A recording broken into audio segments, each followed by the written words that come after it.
All right. So Module 8, you can see it says the gas laws, and then it talks about the states of matter. Mark, can you turn this off for a little bit? This front light, please. The states of matter, gases, liquids, and solids. We're going to spend about 80% of our time in Module 8 talking about gases. And then we'll touch on liquids and solids. Just touch on it. That I'm going to rely upon you to kind of read that stuff or do the homework assignments that are on that. And but I'll mention a few things about it. I really want to show you what the gas laws are and how to do calculations. I'm actually going to have a handout here in a minute that has, man, I think it has about 20, 25 of these slides on there, and we're going to do some of those problems. All right, gases, liquids, and solids. Matter, water, and we'll just use water as a quick example, can exist in all three of those states. An ice cube is solid water. A bottle of water is liquid water. And there's a certain amount of humidity in the air today. Water vapor.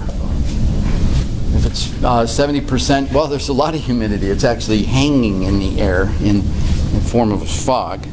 All right, so there are these three different states, and the state of matter we want to really focus on is gases.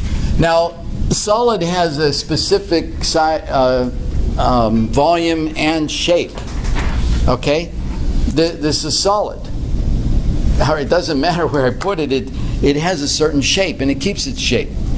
But the water in that bottle, you turn the bottle on its side, and the water flows and fits wherever you put it in an Erlenmeyer flask, and it takes the shape of that Erlenmeyer flask, but it doesn't change its volume. If you put 500 milliliters of water in there, it's 500 milliliters of water, whatever shape the container is. But gases will expand to fill the container. They don't just sit down in the bottom of the container like water does. They just spread out until they hit the cap of the container. Can't go any further.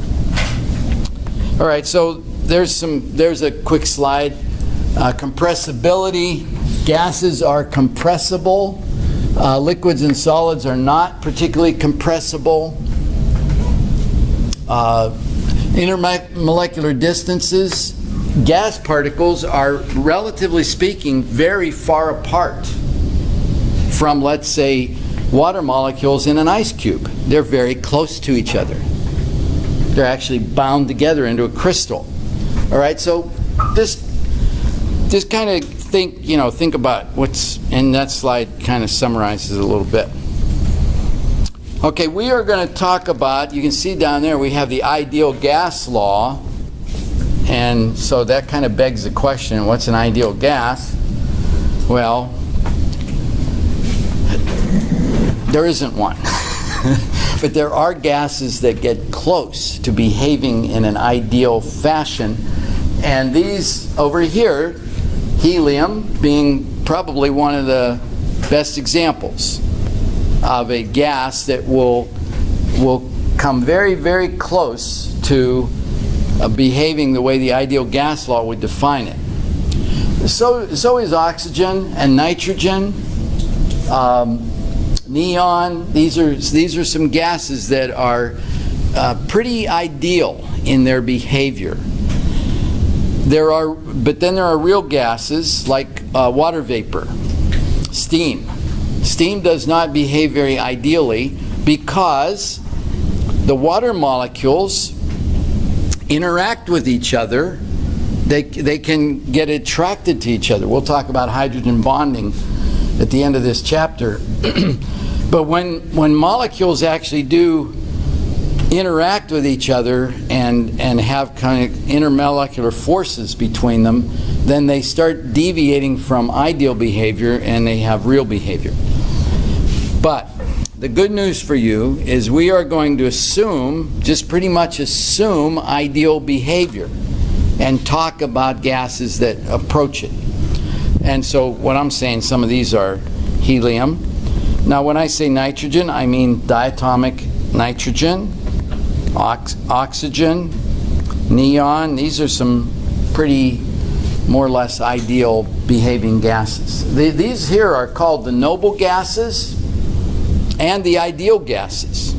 They actually have three names. And the inert gases. They don't react with anything.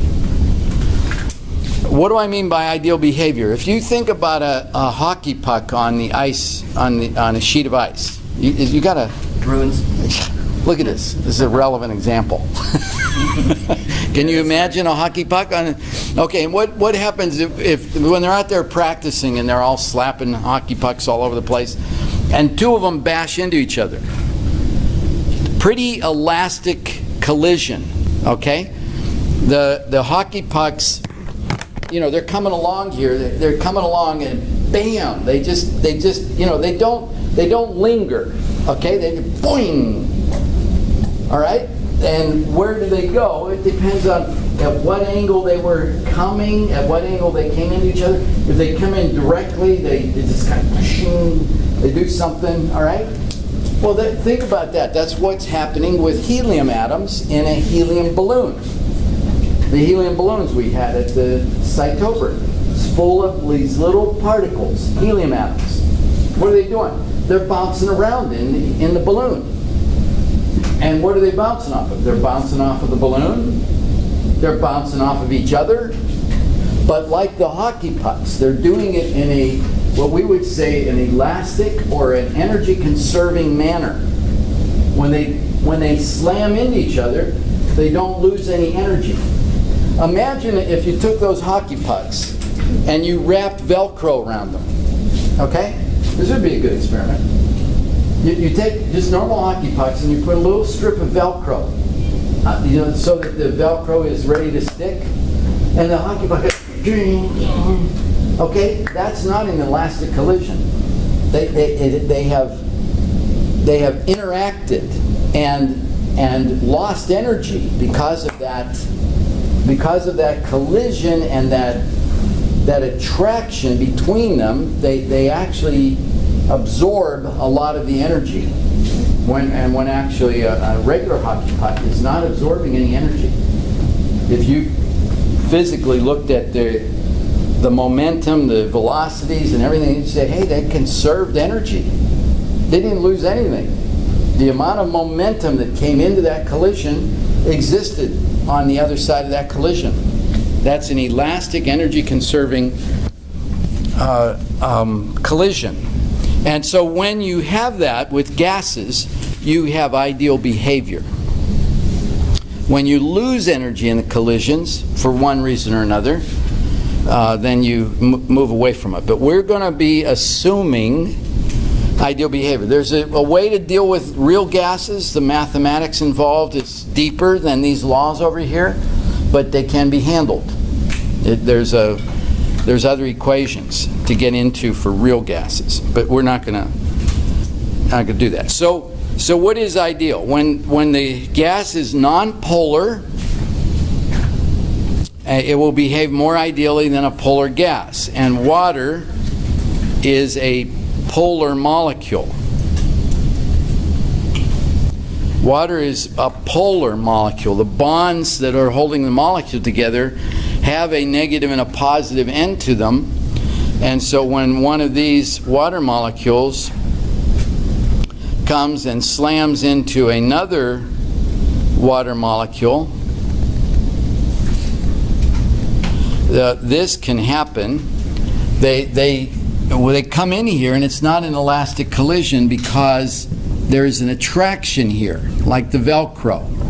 And the water molecules hit, and they don't necessarily get stuck together, but they linger there and lose some energy. That is a non-ideal real gas. So water is a real or non-ideal gas when it's in the form of steam or vapor. All right. kinetic molecular theory of gases. I'm already kind of talking about this. Gases are made up of small atoms or molecules that are in constant and random motion. The distance of separation is very large compared to the size of the atoms or the molecules. They are acting independently. So this room is full of O2 and N2 molecules. They're not a compound. They're not connected to each other. They are those molecules bouncing around in this room. They're not just sitting there. They're bouncing around. You open a bottle of perfume back there, and the perfume fragrance is getting bumped around through the room, and you eventually smell it. Okay? Why? Because it's those molecules are bouncing along and getting knocked along by the nitrogen and oxygen molecules, because all the gas molecules in here are moving, constantly moving. They collide with each other in the walls of the container. The energy is transferred from one atom or molecule to the other. The momentum is transferred, and if it's transferred and conserves all the momentum, it's an ideal transfer. And the average kinetic energy of the atoms or molecules is proportional to the absolute temperature. This is what we mean by Kelvin. This is why you have to deal, it's proportional to the temperature in Kelvin, the kinetic energy. So the energy is, there's a proportionality between the energy and the speed of the atoms or molecules. Particle velocity or the molecule or atom velocity is proportional to this temperature.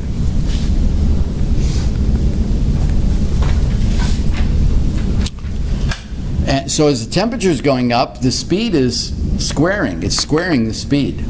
So you increase the temperature, you're drastically increasing the speed of the molecules. So you cool down the air, and the molecules are still moving, but they're not moving as fast. They're hitting each other more slowly. Cool it down some more, they slow down. You cool it down some more, they slow down. Cool it down enough, they liquefy. You can liquefy air. Turn it into a liquid, probably around, I don't know what, minus 80 degrees centigrade, something like that. Maybe minus 100, I'm not sure. All right, so this is our working concept of what's happening with gases. What's going on? What are they doing? They're moving. And how fast are they moving? Depends on what temperature they're at. You raise the temperature, they move faster.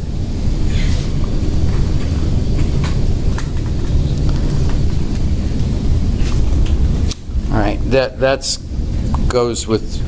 is easily compressible.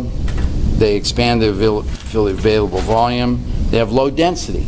Gases are much lower density than liquids. They diffuse through each other. They behave more ideally at low pressures and very high temperatures.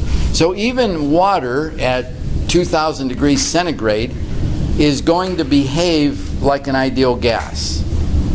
The water molecules at that temperature are moving so fast they can hardly notice the attraction they have when they slam into each other so fast that they just bounce right off of each other. Okay, so when you get up to higher temperatures, even a polar molecule will start behaving ideally. So they more ideally low pressures, high temperatures. I'm not going to go into this, but you can come back and look at it. They're taking a molecule of gas, HCl, and ammonia, NH3, and notice the weight of these molecules. The ammonia is about half the weight of the HCl molecule. And so they diffuse, and what you have in here is pH paper, and so as the ammonia is a base, Well, I didn't write that very well. Ammonia is basic, so it turns it green. Turns the pH paper green. And HCl is an acid, and it turns it red.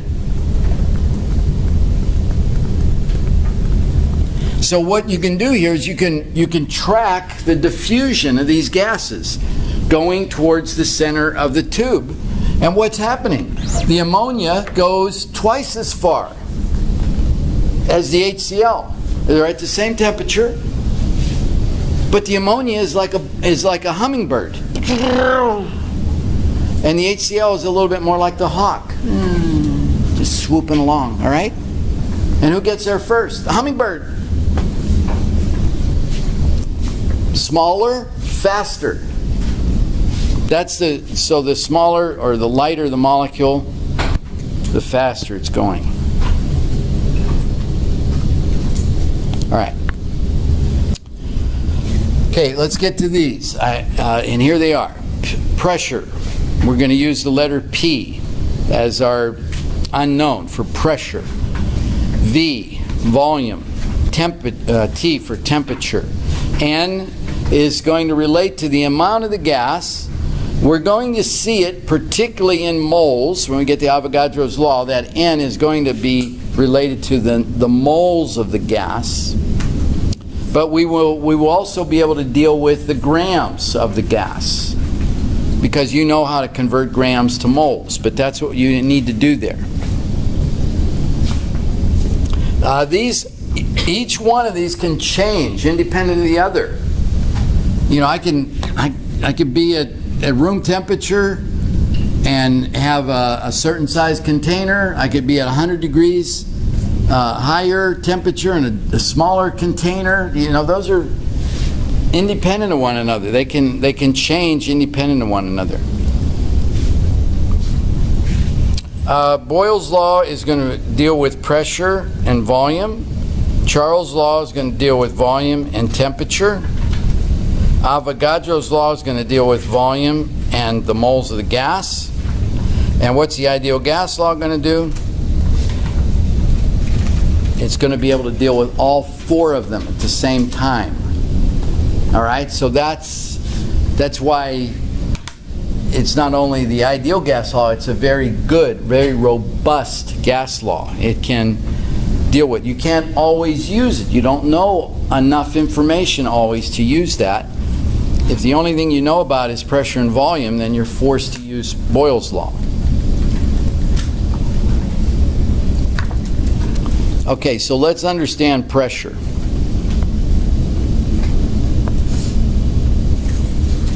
And the person who kind of dug into this looked back in the 1600s, 1643, Torricelli.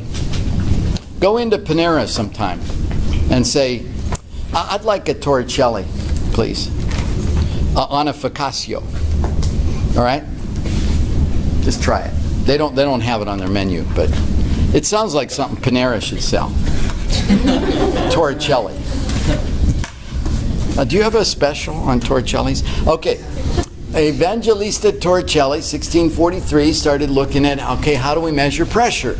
And he invented the barometer, the mercury barometer. And what was he trying to do? He was trying to determine what is the atmospheric pressure. Now I don't think I have a slide on this, do I? No. So let me kind of make a little drawing over here. See if you can figure out what I'm trying to draw. This is the surface of the Earth. There you are. Above you is 20 miles of atmosphere. We consider the atmosphere. You know that the atmosphere gets thinner and thinner and thinner as you go up, right? You climb Mount Everest, you can't breathe up there. They actually have to carry, you can breathe up there, but not well. And you actually have to carry oxygen tanks if you're going to climb Mount Everest. You can get there and you're going to be way out of breath. You're working as hard as you've ever worked in your life, and the air is so thin, you can't kind of breathe well enough up there. Because it's 5 miles high. Okay, here's Mount Everest. It is 5 miles high. 29,000 feet. 30,000 feet almost. So you're 1/4 of the way up through the atmosphere. There's only 3/4 of the atmosphere left, and it's getting thinner and thinner and thinner the higher you go. So what you have is a column of air that is 20 miles high, sitting on top of you. That's what we have right now, today, sitting on top of us. That exerts pressure. Air is not very heavy. It's low density. We already said that. But 20 miles of it adds up. Even something that light adds up.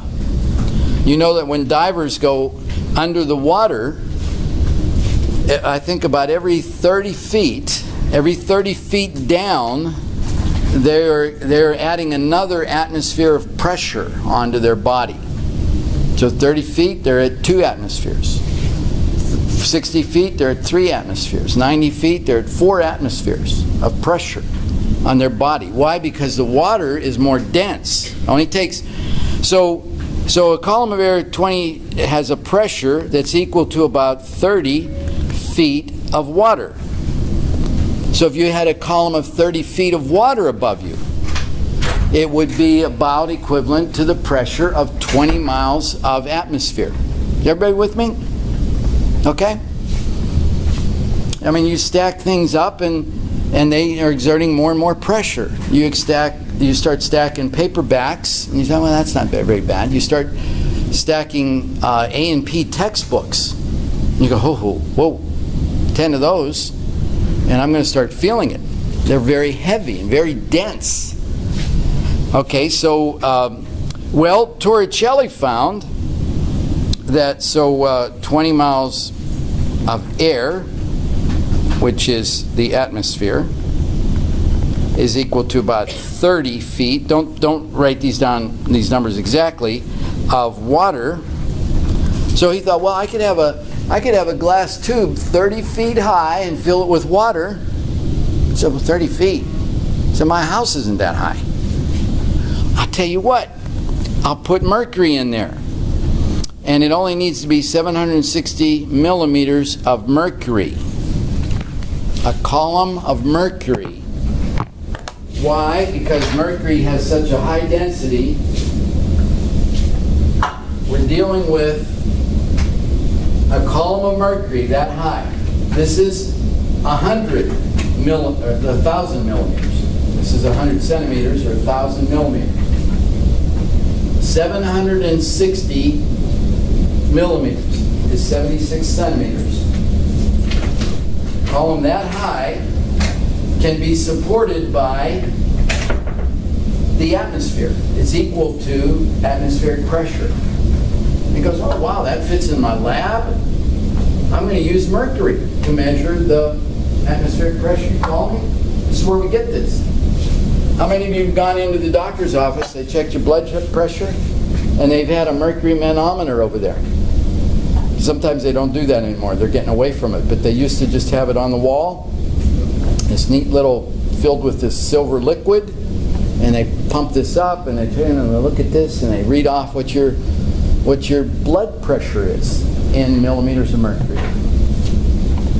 Okay, let's get back to Torricelli. You got your calculators out?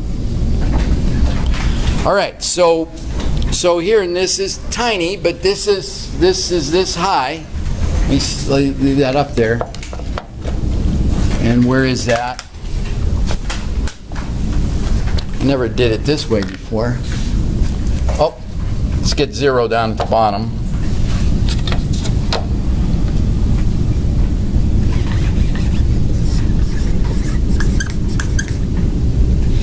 So there's 760 millimeters from there up to there. So just to relate what the size of this is. So he filled a glass tube with, this is all mercury, liquid mercury in here. That up there is a vacuum. The top of that tube there is a vacuum. It has to be a vacuum for this barometer to work well, because you don't want that mercury pushing against, trying to compress air. The air would push down on the mercury. There is no pressure pushing down inside that glass tube. The only thing that's supporting that mercury column is the atmosphere. The atmosphere is pushing down on this liquid mercury, and it's pushing the mercury up into that tube. You follow me? And it's supporting 760 millimeters of mercury. Someone Google San Antonio barometric pressure. Just put in San Antonio barometric pressure, and one of the first things you're going to get is the San Antonio International Airport. Click on that. I should pull it up here. Show it to your neighbor. Look across there. It'll say what the temperature is today. It'll say the dew point, and then it'll say something. It says, what's the column say? Make that bigger. Pressure. Pressure in what?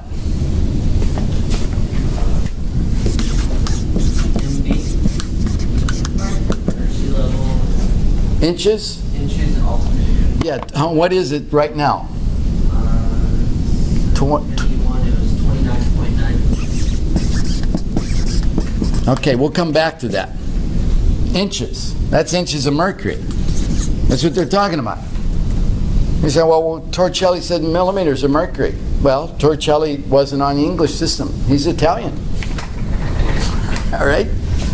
So he used the metric system. We'll get back to that. But that's our pressure today. We're going to figure out whether that was at what time was that? 7:51. 7:51. So an hour ago.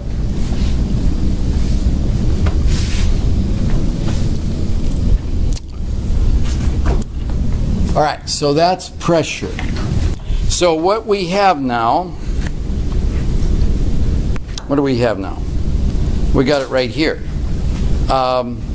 One atmosphere is equal to 760 millimeters of mercury.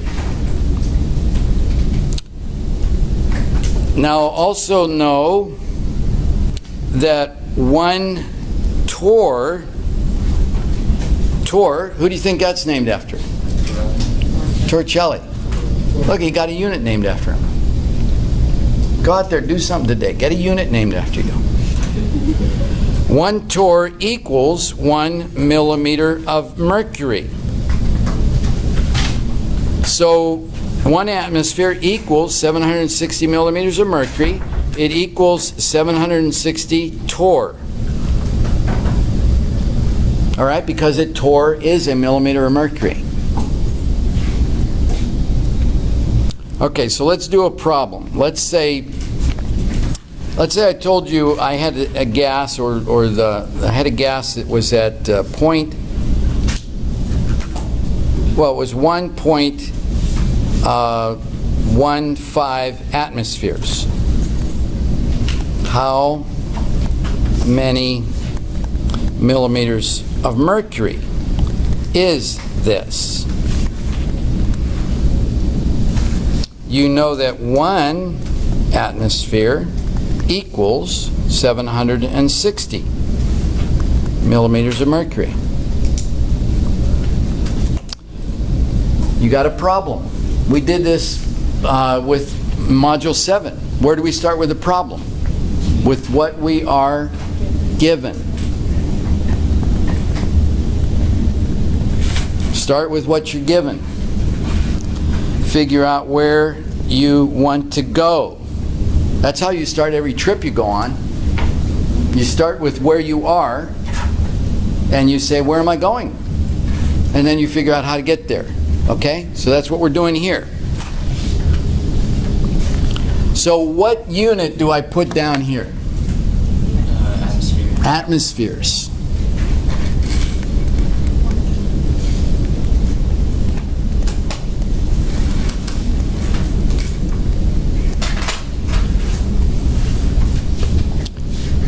So how many millimeters of mercury is that? 174 millimeters. What is it? Thank you, Daniel. But I want to try to give a little bit of a chance too. Okay, 874 millimeters of mercury. All right? You're going to be converting. You're going to be converting different things. At the end of this chapter, it has a bunch of pressure measurements and it says convert this to this, convert that to that. In the English system, we say that an atmosphere is about 14.6 pounds per square inch equals 1 atmosphere. Okay, what am I saying there? If you were to take and just kind of draw out an inch on your skin somewhere, anywhere you want to, one inch by 1 inch, the atmosphere is exerting about 15 pounds of force on that inch of your skin. Okay? Now you think, well, why doesn't my arm just go slamming down to the floor? Well, it's pushing everywhere, in every direction on your skin, 15 pounds per square inch. You would be much bigger if all of a sudden that pressure was taken off of you. All right? It's kind of keeping you in there. All right? You got a lot of pressure on you. You say, I'm a student at NBC. You're telling me? I do have a lot of pressure. But you have even more pressure. You got atmospheric pressure on you. When divers go down, that pressure increases and increases, and they feel it. They have to come up slowly to kind of relieve that pressure that they're under. Okay, so there's a whole bunch of ways of measuring this pressure: pounds per square inch, atmospheres, millimeters of mercury, torr, and there's probably a few, inches of mercury. Okay, let's just do this one right here. We just learned right now that today, right now, we have 29.9 inches of mercury. Let's convert that to millimeters of mercury and figure out, are we above 760 or below 760? Is the pressure today high or low?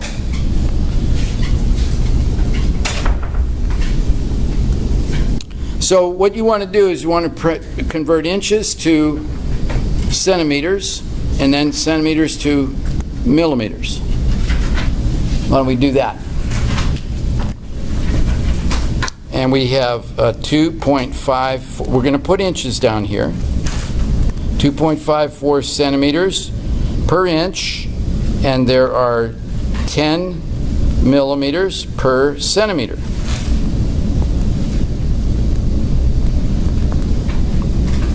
All right, someone else tell me how many millimeters of mercury this is.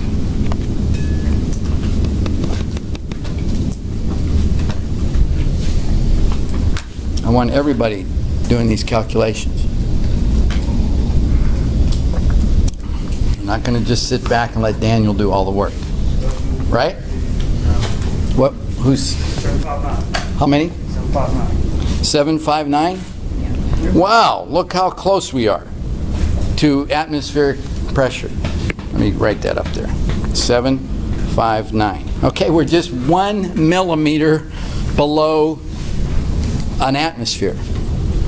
We're very, very close to just being 1 atmosphere. All right? Typically, the weatherman will say it's high or low pressure.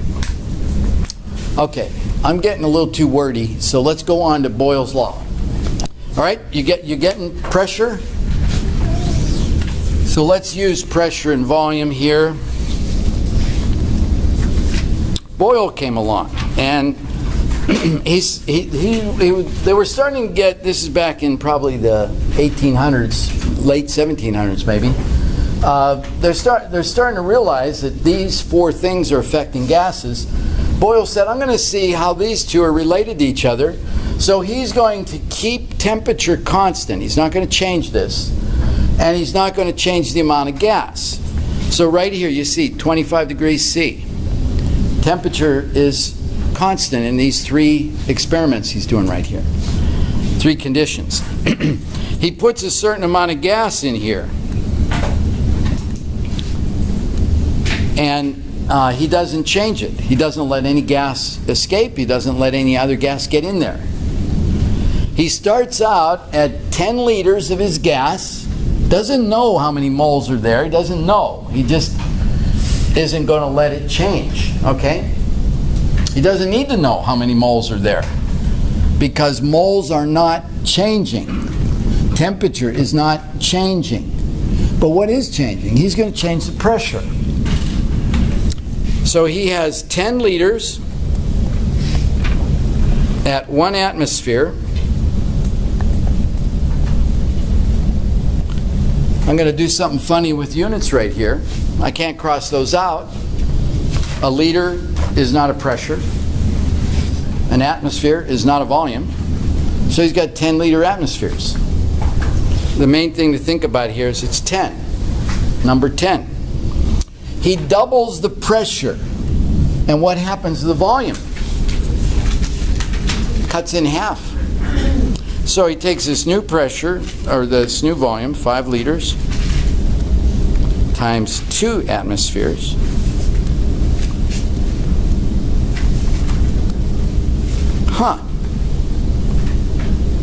I get the same product. Pressure times volume is 10. He doubles the pressure again to 4 atmospheres. It's now 4 times what it was originally, and the volume is 1/4 of what it was originally. 2.5 liters times 4 atmospheres, 10 liter atmospheres. And he came up with Boyles' law, that the pressure times the volume is a constant if you keep temperature and the moles, if you do not change temperature and the number of moles. Let's put it that way. I don't want to use the word constant twice. If you do not change temperature and the number of moles. So this is what this looks like in terms of a mathematical equation. PV, pressure times volume, is a constant, K1. Or your initial pressure times your initial volume is going to equal your new pressure times your new volume.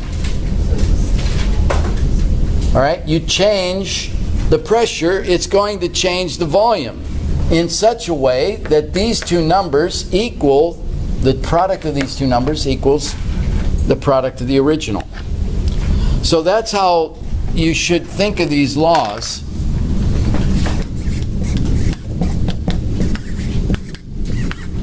That's Boyles' law. Or more, PV equals a constant. Pressure times volume is constant.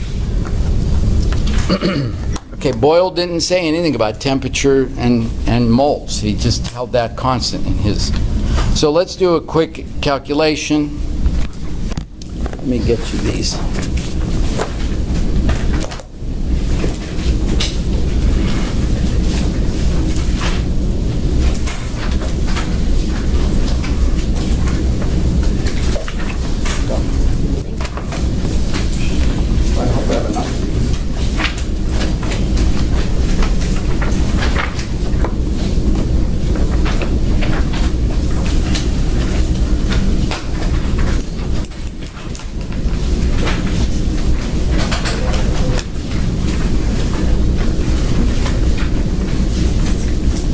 Oh, I said at 9 o'clock I'd hand out the exam.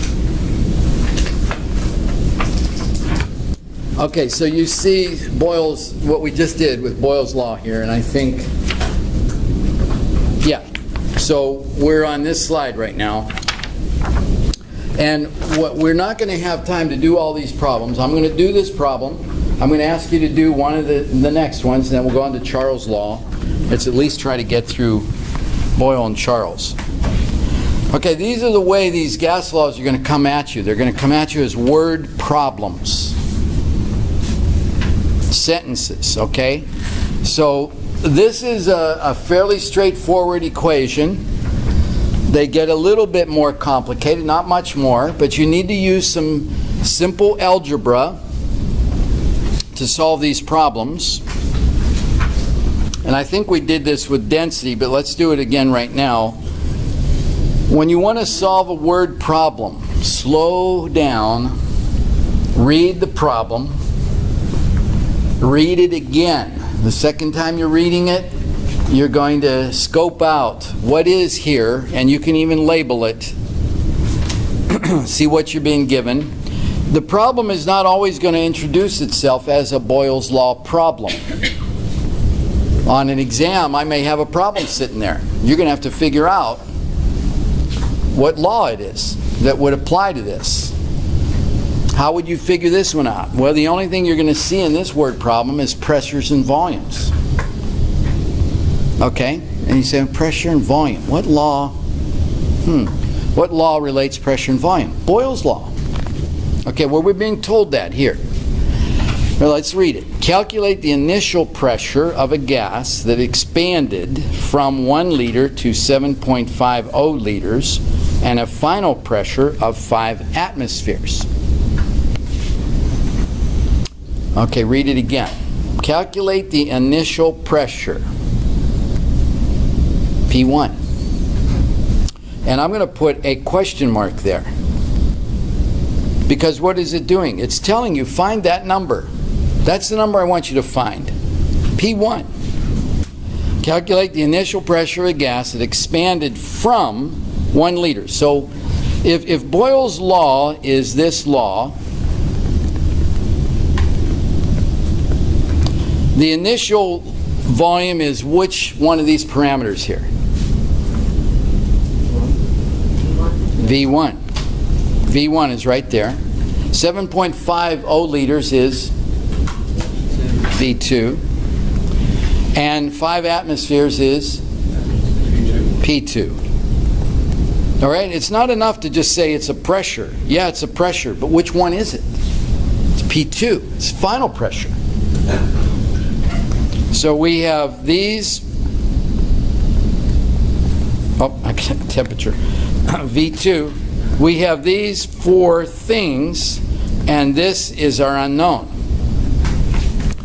Now, when I solve these problems, I don't like to plug the numbers into that equation yet. What I like to do is, this is what I like to do, and this is what I recommend to you. This is my unknown. I know these 3 things. I could get them right off of there. This is 1 liter, this is 7.50 liters, and this is 5 atmospheres. So I know those things. Now to get P1 all by itself, I can divide that by V1. Right? V1 crosses out. And I have P1, which is what I want to know, is going to equal P2 times V2 divided by V1. Everybody with me? For me, it's easier to get this organized like this without numbers and then go plug the numbers in and solve the problem. I know some students like to get right to the numbers. It's kind of numbers that's real to me. I can feel them, touch, and see them. You can do it however you want to do it, but I like to do it this way. And so then I put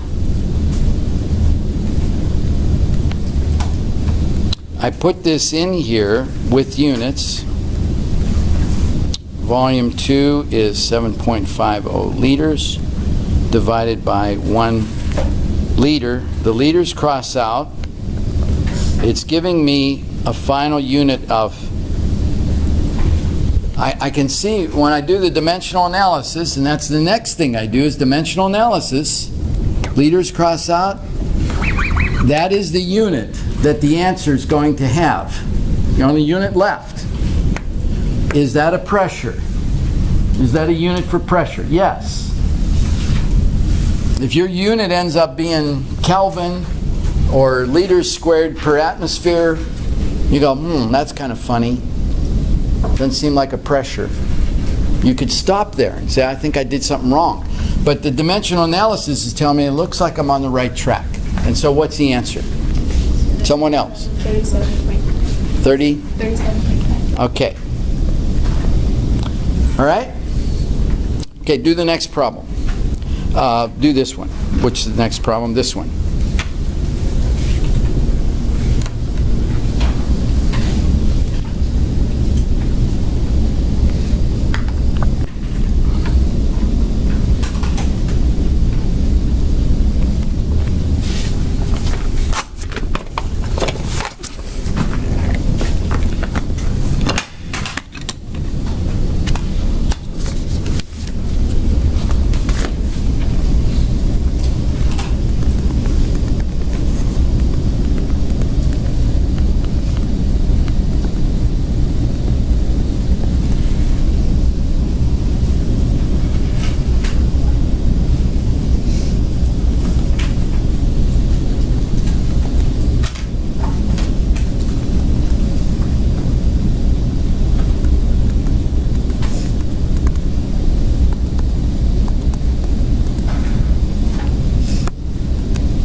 So what do you get? 25. Okay. And then there's another problem. I'm going to leave you to go do that one. You think we can cover Charles' Law in 1 minute? Okay, she's just kidding. Okay. All right. Well, we'll come back to Charles' Law. I would have loved to send you out here with two, but we'll just pause right there.